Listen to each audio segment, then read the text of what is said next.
That's a great question. I think I was very fortunate growing up. I was a huge North Carolina basketball fan, and my senior year at North Carolina, I got a chance to walk onto the men's basketball team.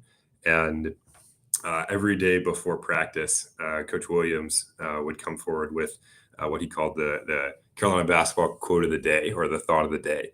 And it were these little vignettes about life and how you should be living life. So, like, if every game is a matter of life and death, then you're going to die a lot of times. Or if I'm trying to think of another one.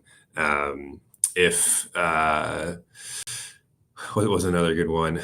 You can never control the outcome of a basketball game, but you can always control how hard you play. And so if you control that, then that's all that you can really do. And I think taken together, they're a bit interspersed, but combined, they really founded this principles of really good and excellent living. And I'd say combined, they're probably the best advice that I've ever received. But if I had to pull out one particular one, I remember the summer in between one of our off seasons. Coach Williams wrote on the board. Great players have the humility to prepare and the confidence to perform. Greatness is not a matter of circumstance; it's a function of choice and effort. And I remember when he sort of wrote that up there, I actually took a picture of it and made it my phone background. And it's really been one of the fundamental foundational principles for where I still live a lot of my life today in terms of how I think about preparing for work, how I think about delivering in times of a challenge. And I also really love the second part of that quote as well, too, around this idea of life being not a matter of function or circumstance, but really a matter of choice and effort. Because I think one of the most dangerous places somebody can get themselves into is this idea that obviously there are things that are going to be outside of your control, but this idea that you don't have control over your life, I think, is fundamentally false. And something that is one of the most dangerous cycles of thinking that people can get themselves into. Wow. Wow, man. Greatness is not a choice, but a matter of effort and preparation. That's really good, man. That's Yeah. really strong. So you played for Roy Williams? That's freaking awesome. I did. I mean, I am in by no means Michael Jordan. I was a walk on, and I was on the team for a very short period of time. But as a kid from rural North Carolina, it was certainly a dream come true to be able to play for such a Hall of Fame basketball player. And really, I think where I benefited the most was just exactly in what I just described, the opportunity to just sit and watch a really, really excellent leader do their work every single day, and got to watch how he treated people, got to watch the way that he prepared before games. I got to watch his work ethic. I got to watch almost how he approached leadership. And for me, that was just a tremendous, tremendous learning experience. Wow, man. That's incredible. So you got to tell me, and you got to pick one here. You can't be a wimp and say all of them. Yeah. Who was the best basketball player you got to see or play with? Oh, the best basketball player that I ever got to see or play with. So my this is a kind of a fun story, and I also think it's accurate as well too. When I was in middle school, or maybe it was early high school, I went to North Carolina's basketball camp, and I saw Tyler Hansbrough, who later Oh went on, yeah. yeah, later went on to become I think he's the ACC's all-time leading scorer. Basically, one of the, if you were to at least to put in the college ranks, one of the greatest college basketball players of all time. And he was just about to start his freshman year at Carolina. And I saw him in the parking lot, and I knew he was this hotshot recruit. So I ran him down, and I got him to sign an autograph for me. It was like a poster or a shoe or something like that. And then fast forward something like 8, 9, 10 years later, and I got a chance to walk onto the basketball team. And my very first practice, I showed up, and Tyler Hansbrough was in the professionals at the time, but he came back and he was playing with the team over the summer, and they had me guard Tyler Hansbrough at my very first practice. And he is just nothing but, like, I mean, elbows, foreheads, shoulders. Like, he just plays so hard every single possession. And I think guarding Tyler Hansbrough is like one of those loads that you just don't emerge from without 7 different bruises, or you just emerge in all kinds of pain. And so there's probably Wow. better overall professionals that I'd played with at some point, but he was just such a load to guard. That's awesome. Yeah, I remember Hansbrough in college. That was I watched. I'm a big North Carolina fan. I'm older than you, so my Mhm. first The first college basketball player I remember seeing was Phil Ford, played for North Wow. Carolina, right? One of your Yep. point guards there. Yep. And then of course in the 83, 82 Jordan team was really awesome. And then Dean Smith, of course, a legend. And then when Roy took over, it was like, wow, like that's some continuity. So as we move here into talking more about, learning to win and sales here, what do you think is maybe the comparison between a top athlete that you might have played with Mm-hmm. and a top sales rep that you've trained or taught? Yeah. So what's interesting is uh, we at Learn to Win actually have a lot of athletes that are on our sales teams, and a lot of the sales teams that we train are filled with really, really competitive high-end athletes. And I think when I look at the similarities between the two of them, it's kind of two or threefold. I think the first one is just highly, highly competitive.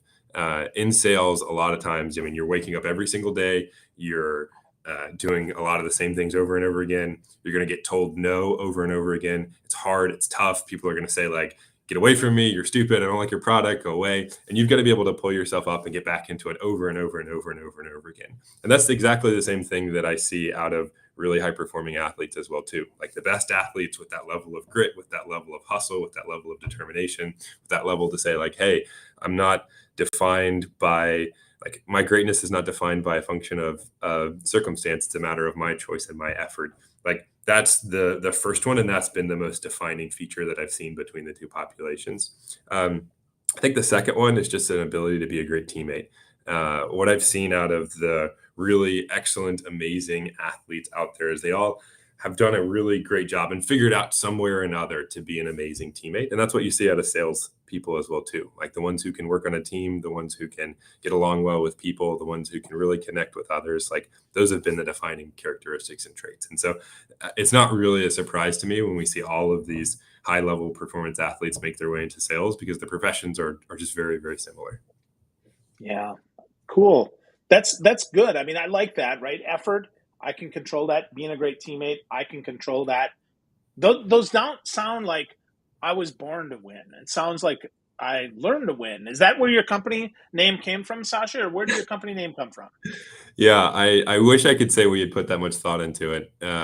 Earliest days of Learn to Win, I mentioned before I had played basketball at the University of North Carolina. My co-founder was our student body president, and the earliest origins for Learn to Win itself actually came out of a lot of his research at the University of North Carolina, where he was really focused on changing the way that traditional education was done at the university. So moving us away from maybe the normal model that you experienced when you were in university of the sage on a stage professor getting up, talking for an hour, hour and a half, you kind of frantically writing down notes, and then I don't know, 3 weeks later, you take an exam on it. It's a much more of an active learning model, a blended learning model, where you take really a lot of the best practices in education and bring them to the classroom. So you might get a little information and then you work on it together as a group. You might get a little bit more information and then you work on it. You get I don't know, you do a group discussion on it.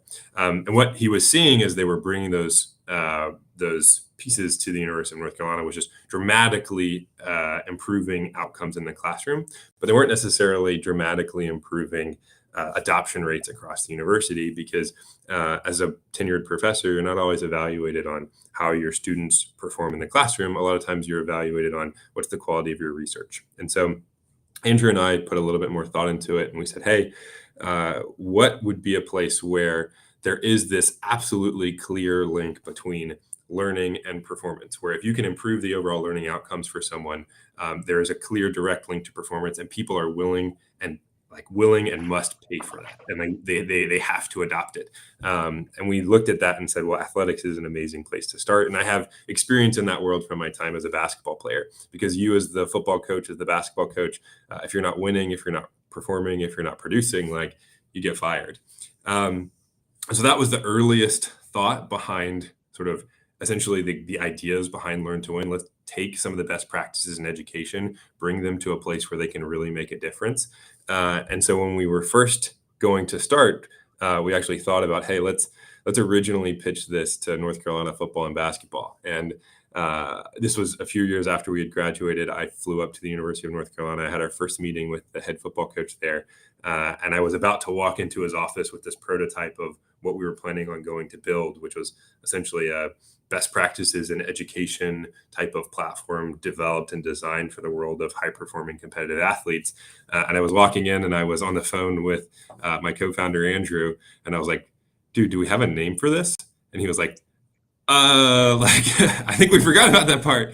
But I mean, I like learning and we're here to win. So like, learn to win. And we always figured that, I don't know, we slapped it on a PowerPoint and we kind of always figured that eventually we'd certainly change the name, but it's still here. It's 4 years later. So it was kind of one of those where we liked the name originally, but we were kind of like, I'm certain we'll workshop and come up with something better.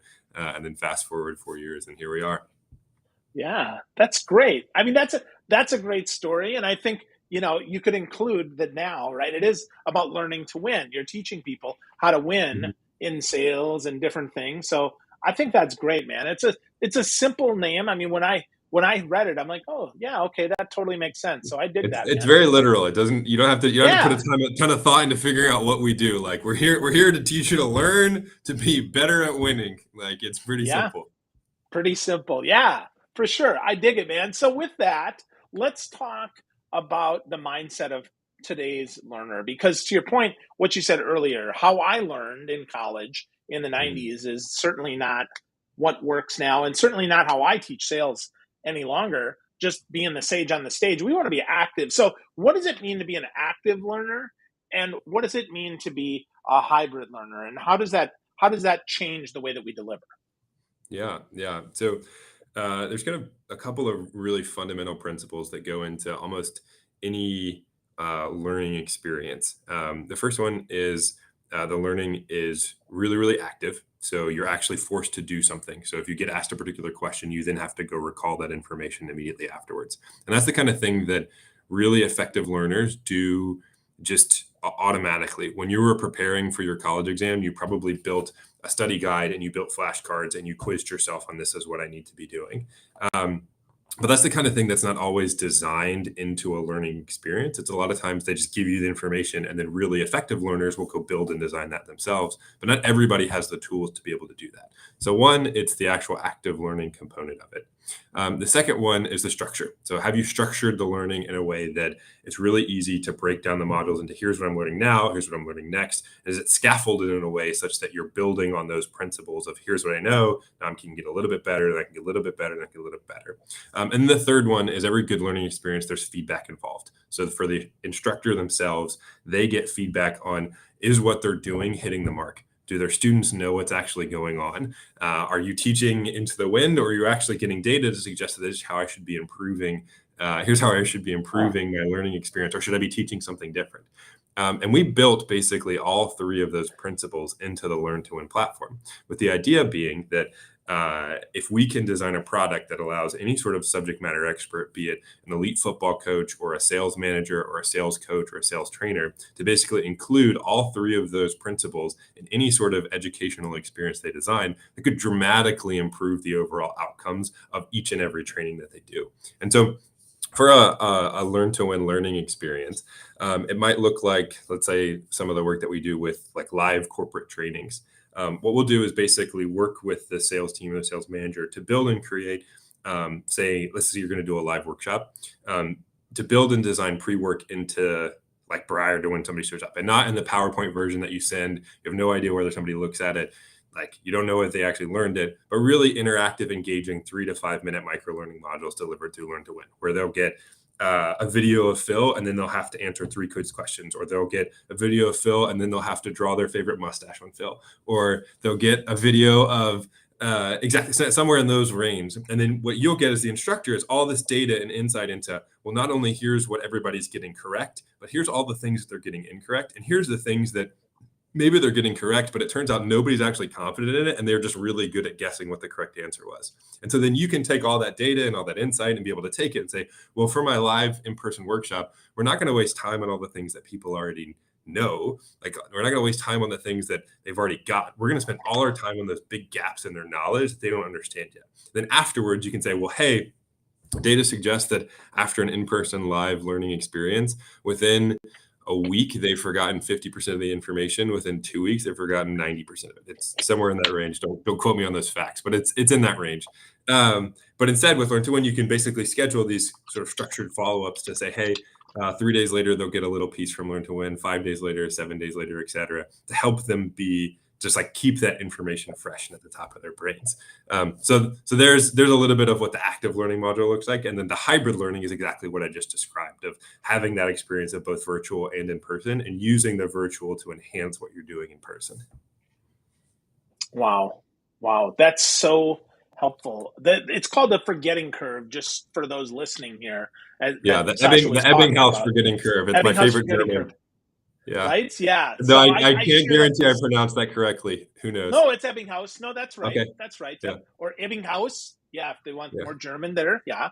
Yeah. So, yep. Oh, but that's bad German. So sorry about that for those listening and who are German. I'm Polish, so I don't know any better. So you can challenge me later. So, so with that, right? I think those are really important. But you talk though. This was interesting. I mean, I went through your website here, and you talked a lot about, okay, attention spans are shorter. So instead of this, right, we need a more agile or Scrum, which I thought was very interesting, Sasha. Those are IT terms, right, or project management terms, agile and Scrum. So how do those relate to learning, and how do you guys play with those in learning?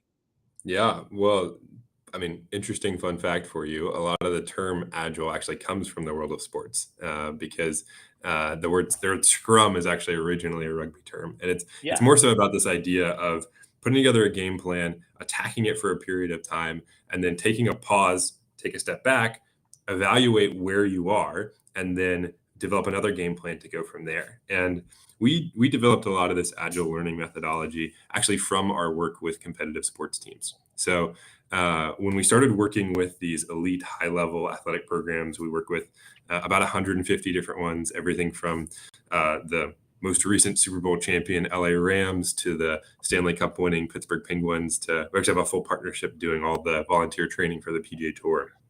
But as we started working with these programs, what we realized was that they were using the tool in this really fascinating way where, let's say at the beginning of a week for a football team, instead of trying to train you on everything that you could possibly learn for a scouting report that particular week, which would be tons and tons of information, instead they would start with an initial assessment. They would say, hey, here's the 10 things that we need people to know, or the 20 things that we need our team to know. Let's start with an initial assessment, send it directly to their phones via Learn to Win.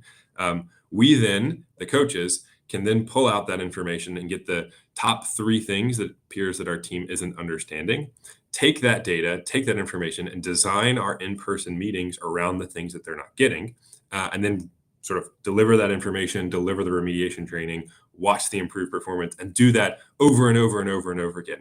And that really rapid cycle of learning, sort of test, assess, find the gaps, fix those gaps, test, assess, find the gaps, fix those gaps. Make sure that your training is focused on the things that you actually need your teams to learn, that you're focused on the things that your team actually doesn't understand, so it's the highest value of your time. And it's designed in a way that's really around how people learn best and how people learn most effectively. And so that's through a lot of these principles of micro-learning and agile learning. It's short, bite-sized chunks, not necessarily these longer, hour-long PowerPoints that nobody has the attention span anymore to actually sit through. And what we found as we were building and designing and working with these elite sports teams is that the exact same principles of agile learning and the exact same principles of agile training actually were a perfect fit in with training sales teams as well too. Because if you look at sales teams, and we talked about this earlier, it's the exact same type of athletes, they're competitive, they've got a lot of information they need to learn, information's changing very quickly. Like it's the same profile of person out there going out and attacking their sales environment. And so I'll give an example where we took that sort of exact same model, actually brought it to Regeneron Pharmaceuticals. And Regeneron has a huge sales team. Then they have this challenge of they have all these people who know a ton about selling, but their drug itself, Eylea or Dupixent or whatever one that they're working on, it's very, very complex. You have to be able to communicate it in a way that's both accurate, because you can't go off brand, but then also accurately conveys all that information to a particular physician in the 30 seconds that you've got them in a hallway conversation. And so they use Learn to Win in almost the exact same way that our football teams do, where they'll start with an initial assessment, see here's the 10 things that we need our teams to know, be able to pull out across their hundreds of sales reps, here's the things that their team knows, here's the gaps in their understanding, here's where they're not confident in information. They've got all this data and analytics, and then they can build and design trainings with their very, very limited training time to fit those gaps in understanding and make sure that they both can use their time most effectively, but then also catch mistakes before they happen, like catch the time where somebody actually has a misunderstanding well before it actually happens. And so it's been a very, very cool and a very, very fun transition to be able to take our tool, which is used by hundreds and hundreds of elite athletic performance teams, and bring them to, I would say, similarly elite sales teams out in the world. That's awesome. That's awesome. That's great to hear. I'm passionate about sales, so I love to hear that you guys are doing some cool stuff there with Agile. And you've got a nice case study, a nice guide, if you will, for sales leaders that I really love. I'm going to put the URL on the screen. I'll read it out. learntowin.com/agile-learning-guide. There's 4 different tips there. I just want to talk about one of them a little bit more in depth here, because the other ones are pretty simple here, but the focusing on one concept at a time, I think, is one, both from a coaching as well as from a training perspective, it's often one that gets missed. We end up almost garbage bagging on top of them, like, blah, here's everything you screwed up. Yep. And then they're like, what do I do here? So talk to me about that one a little bit more, Sasha, about the importance of focusing on one concept at a time, and how, as a sales leader, how we can actually or a sales trainer, how we can make sure we do that so that we don't get, garbage bagged on top of. Yeah, exactly. Well, I think it goes back a little bit to that Agile training framework, which is like, you can either start from a perspective of there's all this information I need somebody to know. I can throw all of it at them at once. They're going to essentially A, get overwhelmed, B, they're not actually going to learn any of it, and or C, they might actually try to learn all of it, but in so doing, trying to learn all of it, they're going to spend 5 hours trying to learn all the information and not spending 5 hours selling, which ultimately, as a sales leader, like, you want your people out in the field, like, you want them selling. And so there's this fundamental challenge here of, you need to do training to be able to improve performance, but you're balancing that consistently with trying to not pull people out of the field, out of the world. And so how do you make sure that for every second that you're spending training is the most valuable particular point in time? And how do you make sure that they're actually going to understand it? And that's where that piece around focusing it on one sort of big topic that you need to improve at a time does. It's like the highest value thing you can be training on, sort of originally. And then there's a question of, well, how do I know what that highest value thing is? How do I know what my teams don't know? And that's where Learn to Win comes in our Agile training methodology, where you basically say, hey, well, you probably know the 10 most important things for somebody to know. You probably know the 10 biggest things that people are screwing up. You probably know those things, but which one's the most important? That's why you start with an assessment, really effectively designed in Learn to Win. You can also include our confidence feature to be able to see, like, all right, again, are they just guessing this thing right, or did they not actually know? You can then use that to prioritize around what's the most important things that you should be training on, and then go from there. And so we've seen from both the data that we have behind the work that we've done, as well as just anecdotal evidence of the teams that we've worked with, that it's really helped deliver results in terms of, I'm actually feel like I'm learning this information. I feel like I'm learning the things that are valuable for me on a day-to-day basis. And I feel like I can do it when I'm in line at Starbucks, when I'm sitting in the doctor's office waiting for a physician to come out. It's not something that I'm getting pulled out of the time I could be spending selling to actually go do this. And that's really what we're trying to get to, is like, how can we improve performance? How can we upskill teams? How can we make them better without pulling on that valuable time that we know they need to be out spending in the field doing sales?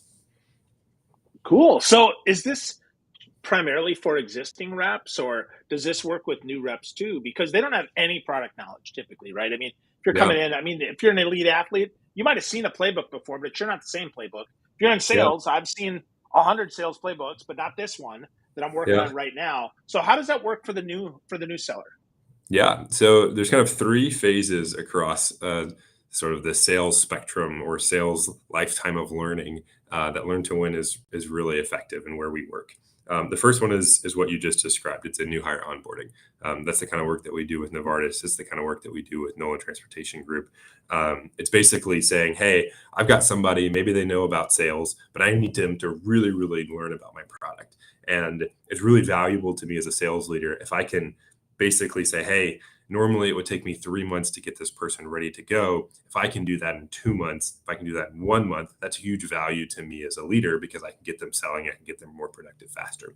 And so with that, Learn to Win will help a team basically build out all of their traditional onboarding training into this really engaging micro learning training that's exciting for people to use, that helps take a lot of the more static material and build them into really interactive, engaging ways. And we give tons of data to the overall manager as they're going through that onboarding. So when you have your weekly or your daily meeting with them as they're going through their onboarding experience, you can be able to see like, all right, here's the 6 different places that they're not getting information correct. Here's the 7 different places that they're not getting information correct. And this is where we should focus my individual one-on-one coaching time.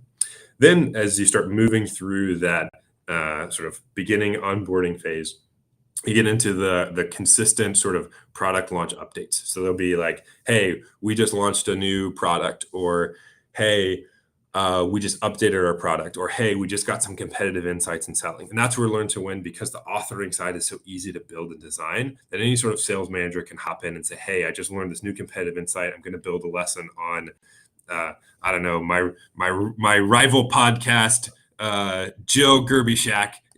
She's got a podcast out, and we're trying to Crusher. Yeah, Crusher. We're trying to deliver some competitive insights. You can do that, deliver it within 30 minutes. So those competitive insights, those product launches. As part of that, we've seen a lot of teams we work with do those live trainings that I described from before, where they've got a big in-person sales summit. You're Phil and you're hosting a big summit for your team. You want to make sure you're getting the most time out of that you can. So you're basically taking Learn to Win and using it as that pre-training work, using it to improve the value of what you're doing in that live training from all our analytics, and then this post-training reinforcement. And then the last part is what I'd call that remediation training, the agile learning that we described from before, which is this continuous piece of checking and rechecking as you're doing Learn to Win, in the same way that I described earlier of our work with Regeneron, where you're sort of constantly quizzing people, you're constantly seeing what they don't know, and you're constantly building your remediation training to make sure that they're sharp and up to speed. So it's across that full life spectrum of a rep. We don't have anything when people leave. Maybe that would be the one act where we can add some more training, but really it's a tool designed to improve and upskill people across the full spectrum of the learning cycle. Excellent. Good. So cool. So lots of great stuff today, Sasha, that you shared.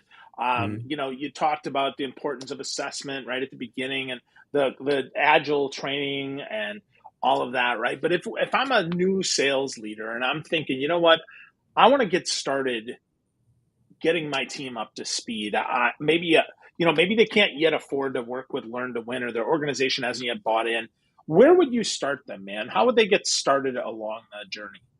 Yeah, absolutely. Well, we have very affordable packages for anyone to get started on Learn to Win. But the way that we normally work with programs originally is we do an initial learning assessment. So we say, hey, what are the 10 things that you know that your team doesn't understand? When you're doing your ride-alongs, when you're on a sales call with someone, and you're seeing, hey, they just screwed up this thing. What are the 10 things that you think people are missing, or you're not certain people don't understand? And let's test that. And so Learn to Win will run an initial pilot. We'll take a certain chunk of your people, or we'll take a certain division, or we'll take a certain group. We'll pick out a certain gap or area knowledge, and we'll just basically build and design a quiz originally focused on that to help you find the gaps in your team's knowledge. And then we'll build out our remediation learning and training specifically focused on that area.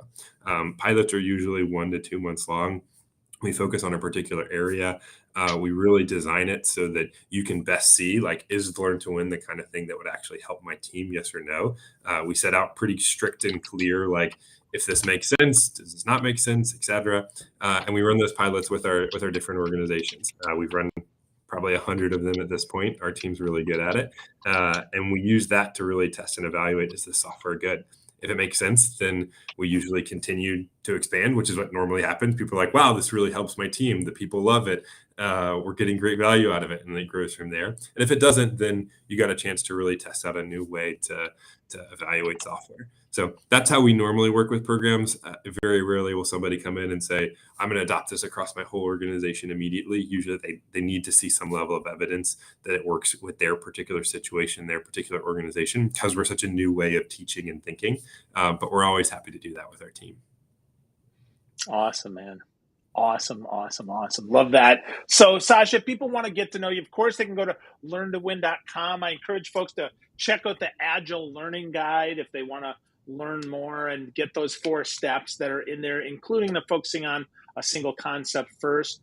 But, Sasha, if people want to talk directly to you, man, where's the best place that they can find you and talk to you?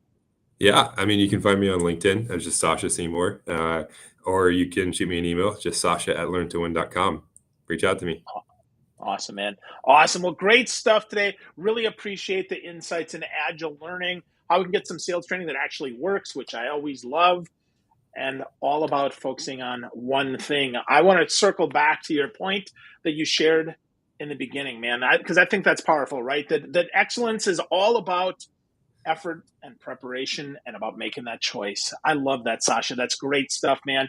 Thanks so much for spending some time with me today. I learned a bunch. All right. Thank you, Phil. I really appreciate it.